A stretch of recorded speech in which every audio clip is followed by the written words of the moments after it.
Assalamualaikum warahmatullahi wabarakatuh. Pada pertemuan kali ini kita akan membahas tentang pemberantasan penyakit menular dan tidak menular. Kemudian penyehatan lingkungan serta pembinaan kesehatan di komunitas.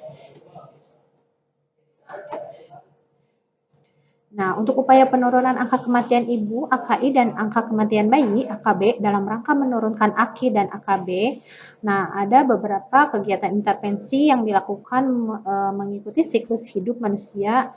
Di antaranya yang pertama untuk ibu hamil dan bersalin di sini untuk mengupayakan jaminan mutu antenatal PREL atau ANC terpadu.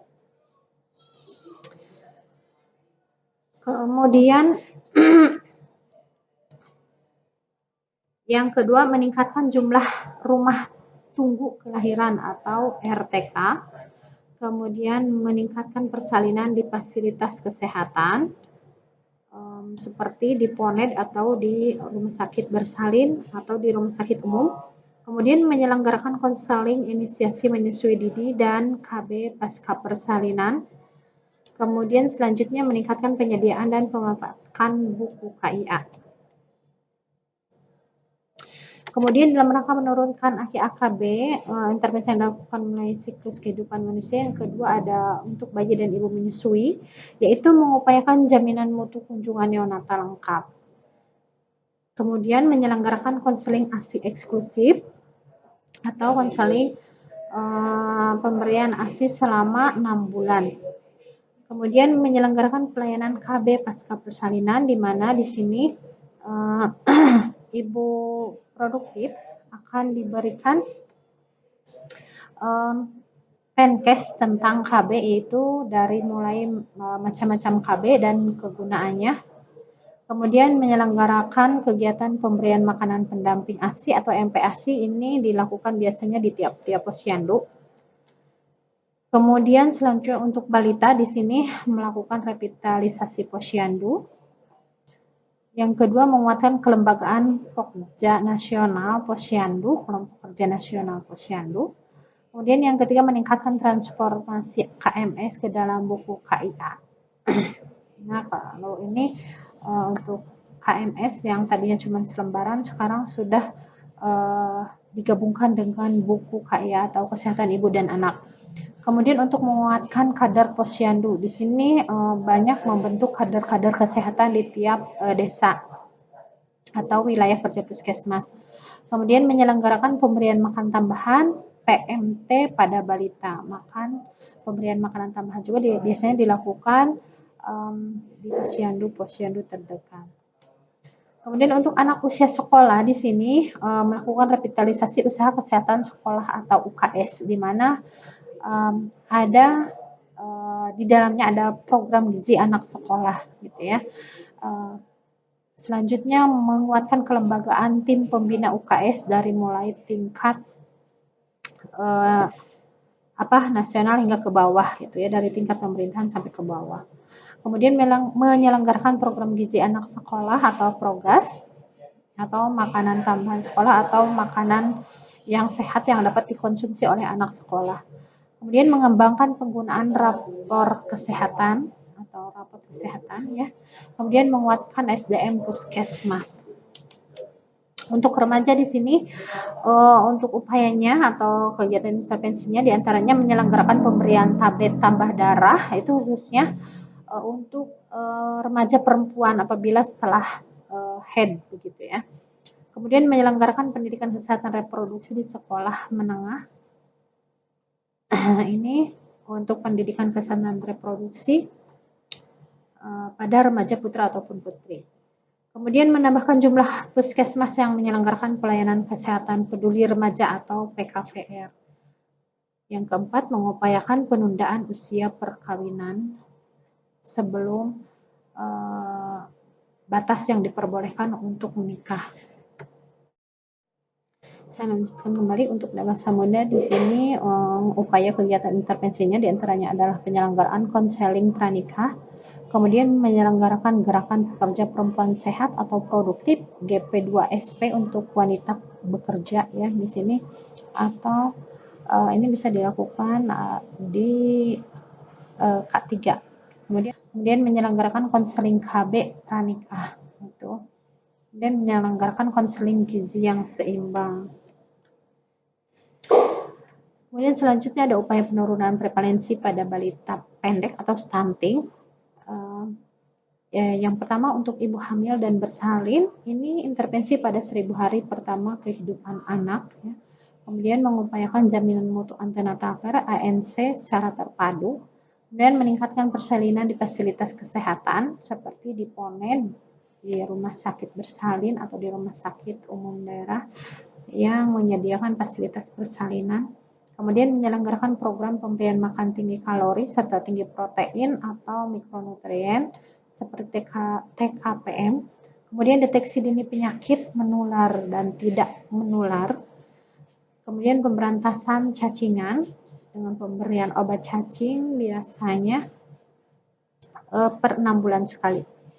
Kemudian meningkatkan transformasi kartu menuju sehat KMS ke dalam buku KIA. Kemudian menyelenggarakan konseling inisiasi menyusui dini atau IMD dan ASI eksklusif dan penyuluhan pelayanan KB.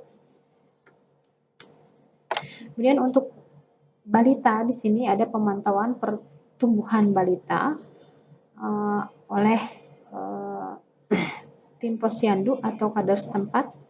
Kemudian menyelenggarakan kegiatan pemberian makan tambahan PMT untuk balita biasanya dilakukan di tiap posyandu. Kemudian menyelenggarakan simulasi dini perkembangan anak dan memberikan pelayanan kesehatan yang optimal.